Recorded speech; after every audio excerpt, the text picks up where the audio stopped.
আসসালামু আলাইকুম বন্ধুরা, রমজান মাসের অনেক ভালোবাসা ও শুভেচ্ছা নিয়ে আজকে একটা নতুন ভিডিও নিয়ে হাজির হয়েছি।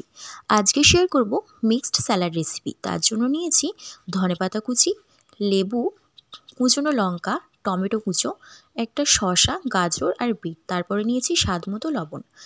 শসা, বিট আর গাজরটাকে এই গ্রেটারটার সাহায্যে গ্রেট করে নেব। দেখতে পেলে সসটা গ্রেট করে নিচ্ছি। সব শসাটা গ্রেড করে নেওয়া হয়ে গেছে। এটাকে এবারে এক সাইডে সরিয়ে দেব। এরপরে ওই প্লেটেই গ্রেড করে নিচ্ছি গাজরটা। গাজরটা ভালোভাবে গ্রেড করে নেওয়া হয়ে গেছে।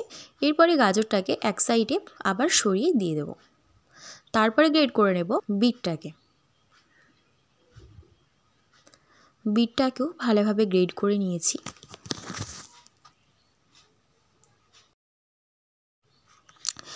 এই সবগুলো গ্রেড করে নেওয়া হয়ে গেছে। এরপরে স্যালাডটা তৈরি করে নেব।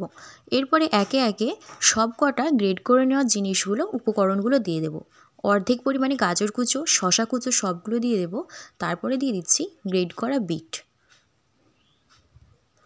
এরপরে দিয়ে দেব কুচনো ধনেপাতা। তারপরে দিচ্ছি কুচনো লঙ্কা, কাঁচা লঙ্কা। তারপরে দেব টমেটো কুচো। এরপরে দিয়ে দিচ্ছি লেবুর রস। তোমরা চাইলে তোমাদের পছন্দ মতো আরও আইটেম এর মধ্যে অ্যাড করতে পারো। এরপরে দিয়ে দিচ্ছি স্বাদ অনুযায়ী লবণ।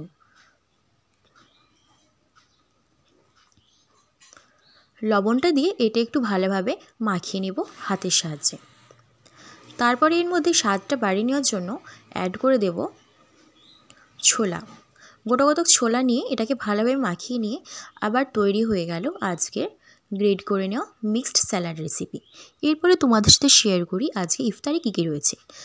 যে স্যালাড রেসিপিটা দেখালাম সেই স্যালাড চিড়ে আর মুরগি রয়েছে। এরপরে রয়েছে শসা, খেজুর, বেদানা, আপেল, লেবু, তারপরে রয়েছে তরমুজ, আদা কুচি, আঙুর আর রয়েছে কলা। এরপর এদিকে চপের মধ্যে কি আছে, ডিমের চপ, আলুর চপ আর রয়েছে মাংসের চপ।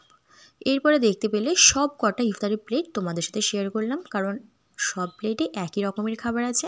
এরপর ছিল লস্যি, সেটা তোমরা চ্যানেলে গিয়ে দেখে নিতে পারো, কিংবা লিঙ্কটা আমি ডেসক্রিপশন বক্সে দিয়ে দেবো। কীরকম লাগলো অবশ্যই কমেন্ট করো। ভালো লাগলে অবশ্যই শেয়ার করে সাবস্ক্রাইব করো। আল্লাহ হাফেজ।